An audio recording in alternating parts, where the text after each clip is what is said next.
mars 1986. Le corps calciné de George Mott est retrouvé dans son appartement du nord de l'État de New York. Si la maison est restée intacte, la victime, elle, a été réduite en cendres, comme si elle avait brûlé de l'intérieur. Il s'agirait d'un cas de combustion humaine spontanée. En 1853, l'auteur anglais Charles Dickens publie Bleak House. Au gré de l'intrigue, Dickens fait disparaître l'un de ses personnages dans un nuage de feu, une combustion humaine spontanée. À l'époque de Dickens, il était de croyance populaire que les alcooliques invétérés pouvaient s'enflammer d'eux-mêmes, et ce justement à cause de leur goût immodéré pour les spiritueux, très inflammables. Si aujourd'hui cette association entre combustion humaine spontanée et alcoolisme est chose du passé, le sujet n'en demeure pas moins d'actualité. En 2010, le corps d'un homme de 67 ans, Michael Faherty, a été retrouvé dans son petit meublé de Ballybane, en Irlande. Le corps de M. Faherty avait pratiquement été réduit en cendres, alors que son appartement n'avait que très peu souffert de l'incendie. Le médecin légiste, le Dr Ciaran McLaughlin, incapable de trouver une explication rationnelle au décès de M. Faherty, en a conclu que le septuagénaire avait probablement été victime d'une combustion humaine spontanée. Aujourd'hui, je vous propose une exploration au sein de l'un des phénomènes les plus controversés de l'histoire du paranormal, la combustion humaine spontanée.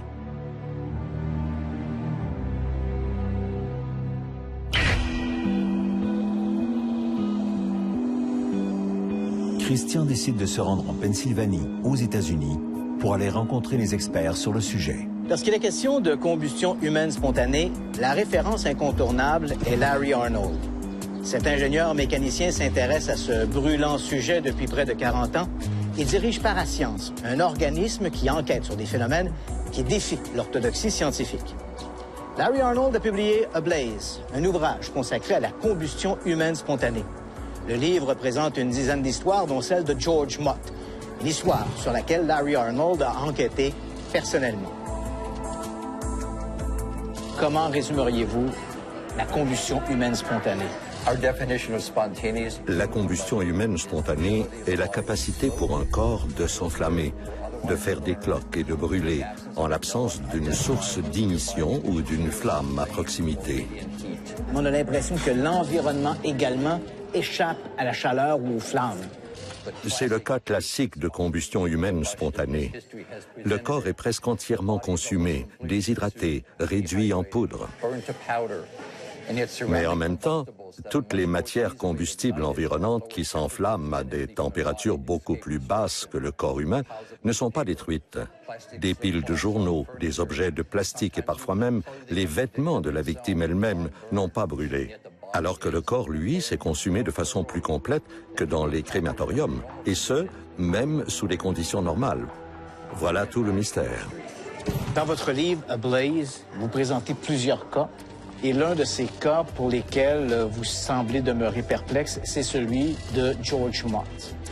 George Mott était un pompier à la retraite de 58 ans qui vivait seul. Il a été vu pour la dernière fois par son fils Kendall le soir du 24 mars 1986. 2 jours plus tard, la sœur de Kendall s'inquiétait parce qu'elle n'avait pas entendu parler de son père George. Alors Kendall s'est dit « Je vais aller vérifier ce qui se passe pour m'assurer que tout va bien ». Il est arrivé à la maison et a réalisé que les fenêtres semblaient noircies. Kendall est entré chez son père. Il a vu que quelque chose n'allait pas, quelque chose dans le coin de la chambre. Il était tendu et apeuré. Il a compris que quelque chose était peut-être arrivé à son père. Mott était très prudent avec le feu parce qu'il en connaissait les dangers, ayant été pompier volontaire durant plusieurs années. Or, on ignore comment il a pu se consumer dans son lit. À travers les vieilles planches, les 2 par 8 qui supportaient le lit et même l'espace en dessous. Tout ce que les premiers répondants ont trouvé sur le lit, c'est la moitié inférieure de sa jambe droite. Le reste de M. Mott s'est pulvérisé, de la poussière sèche. Il a fallu sortir les cendres à la pelle. George Mott pesait environ 180 livres. Tout ce qu'on a pu sortir de sa maison 2 jours plus tard, c'est environ 2,5 livres de cendres, une jambe et un squelette rétréci. Étrangement, le feu n'a pas dépassé les limites du lit. Au bout du matelas, de la literie et les 2 pantoufles de M. Mott ont même été retrouvées intactes.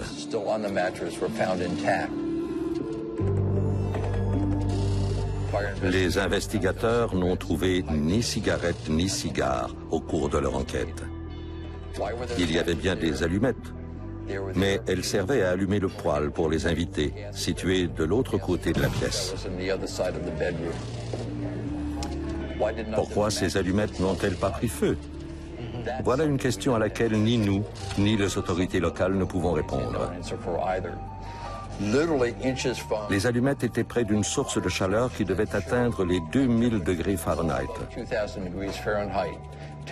À cette température, on pourrait brûler de la roche ou de la lave. Pourquoi ces allumettes, qui n'étaient qu'à quelques mètres, n'ont-elles pas pris feu? Il y avait aussi tellement d'autres objets dans la maison qui auraient pu se consumer. Le feu n'a pris que dans le lit de M. Mott.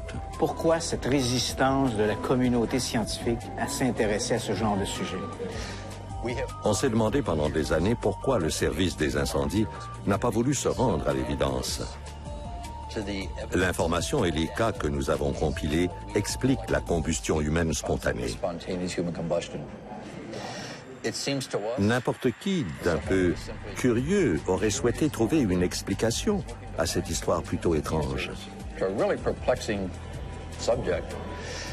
Quelqu'un au département des incendies aurait dû essayer de comprendre ce qui s'est produit. Mais la plupart s'en foutent carrément. La meilleure explication que nous ayons pour justifier leur mutisme et ce déni de l'information se résume à la xénophobie. Ils ont peur de l'inconnu. Ils ne croient que ce qu'ils connaissent du comportement du feu et de ses habitudes. Ces cas viennent remettre en question toutes ces connaissances, cette compréhension et ce savoir qu'ils croient détenir. Donc, pour certains, c'est juste dérangeant, stressant, beaucoup trop embarrassant.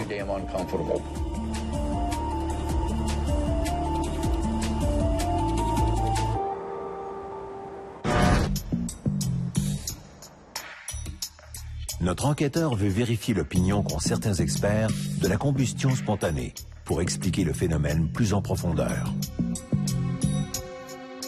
L'une des hypothèses les plus populaires pour expliquer le phénomène de la combustion humaine spontanée est l'effet mèche ou l'effet bougie. Dans ce scénario, les vêtements et le corps formeraient une espèce de bougie inversée. Les habits seraient la mèche et le corps, avec ses tissus graisseux, formerait le combustible. Hypothèse d'ailleurs endossée par le Bureau des enquêtes fédérales aux États-Unis, une source d'allumage, une cigarette ou un radiateur placé à proximité mettrait le feu aux vêtements. Dans un environnement mal aéré, les flammes seraient circonscrites dans un lieu limité et pourraient perdurer pendant des heures, réduisant le corps en cendres.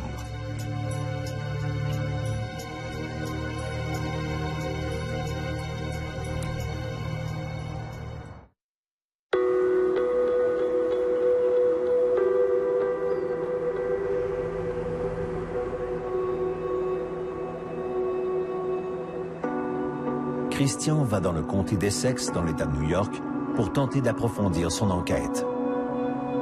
Dans le cas de George Mott, l'enquête sur ce décès pour le moins singulier a été confiée au service des incendies d'Essex County dans le nord de l'État de New York. Don Jaquish dirige aujourd'hui ce service. Le cas de George Mott date, je crois, de 1986. Ça s'est passé dans la ville de Crown Point.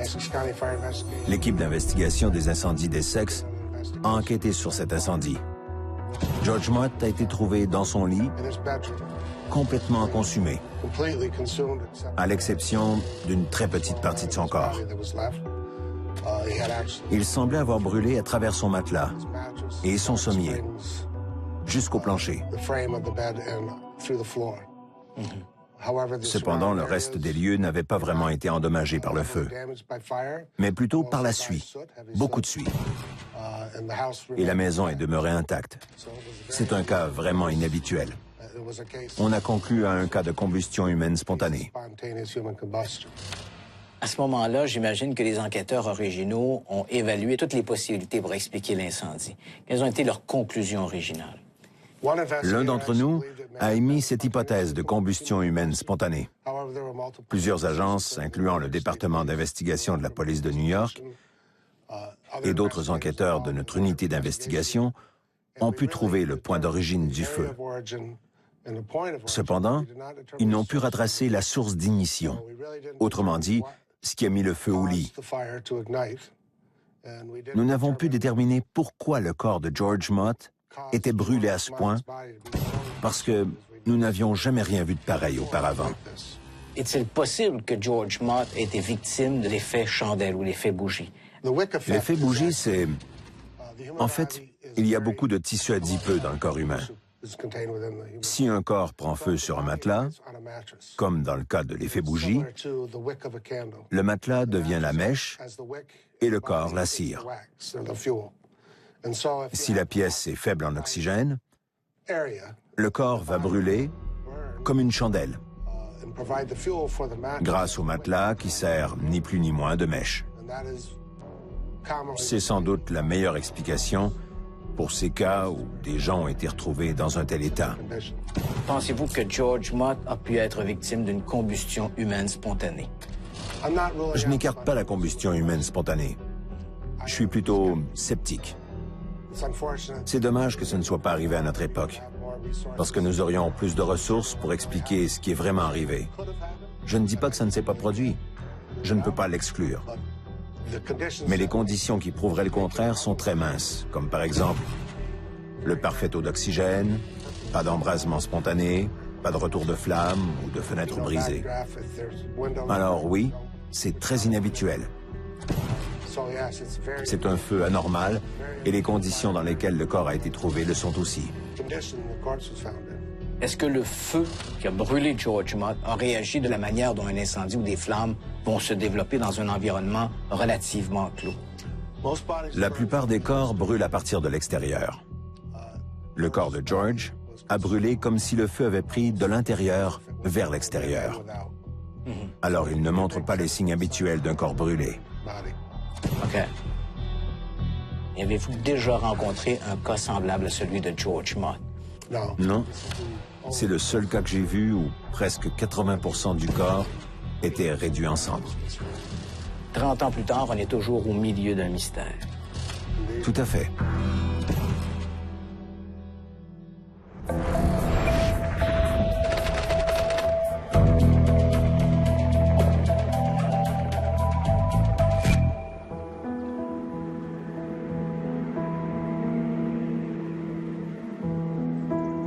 La faiblesse dans le cas des combustions humaines spontanées, c'est le temps écoulé entre le début de la combustion et la découverte du corps. Les sceptiques soutiennent qu'un mécanisme comme l'effet bougie ou l'effet mèche pourrait réduire un corps en cendres en quelques heures. Dans le cas des crémations dans les centres funéraires, le processus demande près de 3 heures à des températures de 2500 degrés. Et même après coup, il reste des os qui doivent être broyés pour finaliser le processus. Le 8 novembre 1964, les sapeurs-pompiers de Upper Darby, en Pennsylvanie, reçoivent un appel. Un feu fait rage en banlieue sur Drexel Hill. Il est exactement 8h45. Lorsque les sapeurs arrivent sur place, une maison à 2 étages, une épaisse fumée noire s'échappe du deuxième. Lorsque les pompiers entrent dans la pièce d'où vient toute cette fumée, ils remarquent qu'il n'y a que très peu de flammes. En fait, le brasier semble circonscrit dans un seul coin de la pièce. Il ne leur faut que quelques minutes pour éteindre les flammes. Puis, au fur et à mesure que la fumée se dissipe, les pompiers sont confrontés à un spectacle extraordinaire. C'est selon toute apparence un fauteuil placé dans le coin de la pièce qui était en flammes. Et visiblement, il y avait quelqu'un d'assis dans ce fauteuil. Sur le devant de la chaise, les pompiers voient 2 jambes, des orteils aux genoux. Le reste du corps a disparu. Curieusement, la pièce a très peu souffert de l'incendie. À en juger par l'état de crémation avancé de la victime, on pourrait croire que le feu a fait rage pendant des heures. Mais il n'en est rien. La victime, Mme Hélène Conway, a été vue quelques minutes avant que des voisins n'appellent les sapeurs-pompiers pour signaler un incendie. Cela signifie que Mme Conway a brûlé de cette manière en moins de 30 minutes. Même en envisageant un processus comme l'effet bougie, comment expliquer qu'Hélène Conway ait pu brûler aussi rapidement? Quelque chose d'autre a dû se produire pour expliquer la mort étrange de cette pauvre femme.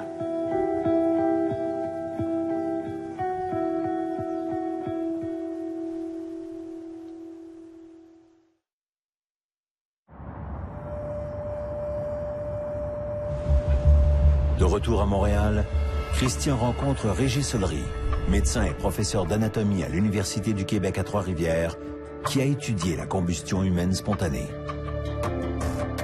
Si je le savais réellement, j'aurais écrit un livre complet là-dessus. Ça peut être, d'une part, ce que la science dit toujours, c'est le weak effect, c'est-à-dire l'effet mèche. Et la plupart des gens disent, en science, ben voilà, on a compris, ça explique ça. Moi, je suis pas du tout convaincu par cette explication. Une hypothèse beaucoup plus récente, qui a été soulevée par un grand scientifique, mais autodidacte. Et selon Brian Ford, ce scientifique, selon lui, la succession des événements est la suivante. Le phénomène concerne souvent des gens qui sont pas en pleine forme, disons. Donc, ce sont des gens qui ont probablement des métabolismes biochimiques qui sont pas tout neufs. Ces gens-là vont utiliser pour faire de l'énergie, on utilise nous en général les sucres, mais eux vont utiliser beaucoup plus de lipides que des sucres. Les triglycérides qui sont formés libèrent du glycérol, ça fait de l'énergie, et des acides gras. Je vous l'avais dit, c'est un peu compliqué, mais les acides gras peuvent rentrer dans les mitochondries, ce sont des petits organites qu'on a tous dans nos cellules. Dans ces mitochondries, ils vont se transformer, plusieurs étapes, et ça amène, entre autres, un petit peu d'acétone. Cet acétone se retrouve dans l'expiration, dans l'air expiré des patients, et va également se retrouver dans le tissu adipeux. Eh bien, s'il y a de l'acétone ambiante, il suffirait d'électricité statique par des vêtements pour déclencher effectivement du feu. On le sait, quand on utilise de l'acétone dans des laboratoires, il faut des conditions de sécurité vraiment extrêmes. Donc c'est très inflammatoire. Maintenant, comme je disais, c'est une théorie qui n'est pas vérifiable expérimentalement. Donc ça reste à l'état de théorie. Je n'ai jamais entendu parler d'un cas où on aurait trouvé un individu intact de l'extérieur et qu'à l'intérieur, au moment de l'autopsie, on aurait découvert, par exemple, les organes brûlés. On ne voit pas d'ailleurs comment, de l'intérieur, il pourrait naître cela, même si on prend l'hypothèse de l'acétone comme, disons, la plus séduisante, même si elle n'est pas bétonnée, ça ne prend pas à l'intérieur. Ça reste donc toujours une source extérieure. A priori, oui. Alors certains disent, oui, mais il y a des gens chez qui on n'a rien trouvé comme source. C'était des non-fumeurs, il n'y avait pas de feu de cheminée, il n'y avait rien du tout. Oui. Bon. Pourquoi, si ça se produit chez des êtres vivants, pourquoi n'a-t-on pas documenté des cas de combustion animale spontanée? C'est vrai qu'il n'y a pas de cas connus de ce phénomène chez l'animal. Il y a une explication qui est tout à fait logique. Un animal ne s'allume pas une cigarette avec un briquet, etc. Mais je crois que si on remonte un peu plus en avant dans l'histoire, c'est une explication qui serait plus l'humain est différent de tout le reste. Et d'ailleurs, on sait que c'est un phénomène, la combustion humaine dite spontanée, qui a été considéré comme une punition divine initialement. Et on ne punit pas un animal sous prétexte qu'il est alcoolique. Alors je pense qu'il y avait, d'ailleurs, on appelait ça le catacausus ebriosus, qui fait mention de l'ébriété. Alors évidemment, ces hypothèses-là n'existent plus, mais je pense que ça aussi a un lien avec ça. Cette punition, entre guillemets, divine, ne peut évidemment concerner que l'espèce humaine. Et c'est vrai que dans le cas des combustions humaines spontanées, la reproductibilité de l'expérience est excessivement difficile. Oui, parce qu'on ne sait pas quel est le point de départ. Donc, est-ce qu'on va utiliser une substance pour accélérer ou pas? On ne sait pas quel est le point de départ.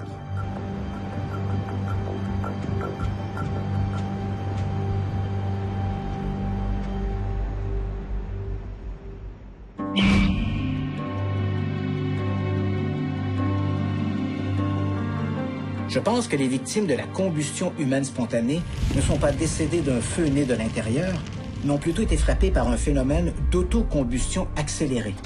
C'est-à-dire qu'elles ont été victimes d'une source d'allumage extérieure, comme une cigarette ou une cuisinière placée à proximité, mais que leur corps a brûlé à une vitesse inhabituelle.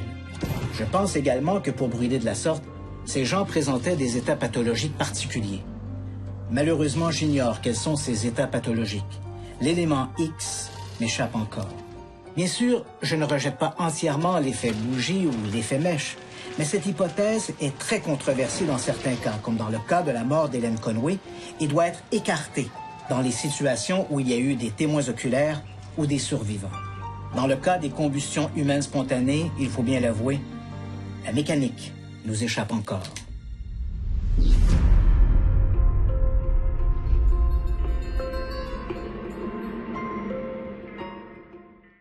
The advantages of this method are obvious. Not only may the body be promptly released if necessary, but with all viscera removed in continuity, the examiner has an opportunity to study each viscous and organ system in anatomic relation to the other. Dissection begins after the entire organ mass.